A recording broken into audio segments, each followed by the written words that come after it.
They're known for their outrageous slapstick and their quick, sharp dialogue. The Three Stooges have been revived 60 years after the original Moe, Larry, and Curly ended their run as the Stooges. I've never been a huge fan of slapstick, but I'm surprised of how good it works in this movie. I think diehard Stooge fans will be very pleased with the Three Stooges. And as this film begins, we see the Stooges as babies being dropped off at the front of an orphanage, and already with their famous haircuts.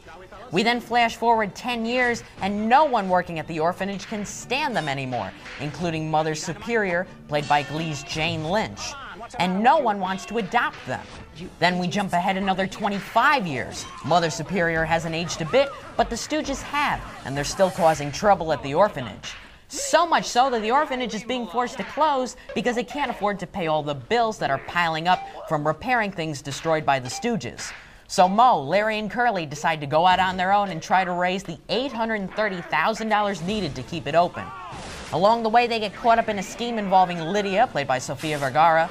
Moe becomes a reality star on Jersey Shore, and a lot of other funny and crazy things take place. All right, Jackson, you always talk about the importance of a good story making a film, but because of all the slapstick, it probably is up to the actors playing the Stooges to make this. How do they do? Well, Sean Hayes, he plays Larry, Will Sasso is Curly, and Chris Diamantopoulos is Moe. I think they're very good. They can handle the tricky dialogue, and they pull off the slapstick in style. They work well together. Interestingly enough, Benicio del Toro, Jim Carrey, and Sean Penn were going to be the original Three Stooges in this movie. Would have made for a much different film. Okay, now let's get back to the story, though. Does it matter? It kind of does matter. I mean, it's a ridiculous story, but it does keep the action moving along throughout. There's a subplot involving the Lydia character. It's really kind of a waste. I would have rather have seen more of the Stooges trying to come up with the money.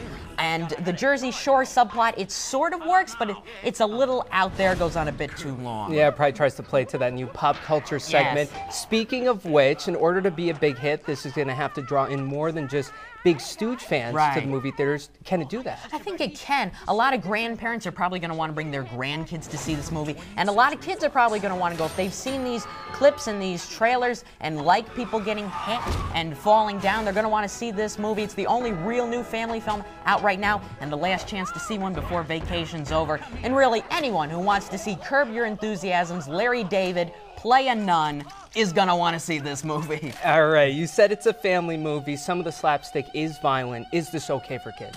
It's rated PG mostly for the slapstick. I mean, they do this all for fun. I think it's appropriate for kids 9 and up as long as parents tell them not to imitate anything that the Stooges do. Actually, this is directed by the Farrelly Brothers, who are more known for their more adult comedies like There's Something About Mary and Dumb and Dumber. This is their first PG film in 10 years. All right, Jackson, what's the grade? On the official LCJ report card, the Three Stooges gets a C+, definitely better than I expected. If this is a success, maybe we'll see the return of Stooge Mania or a sequel.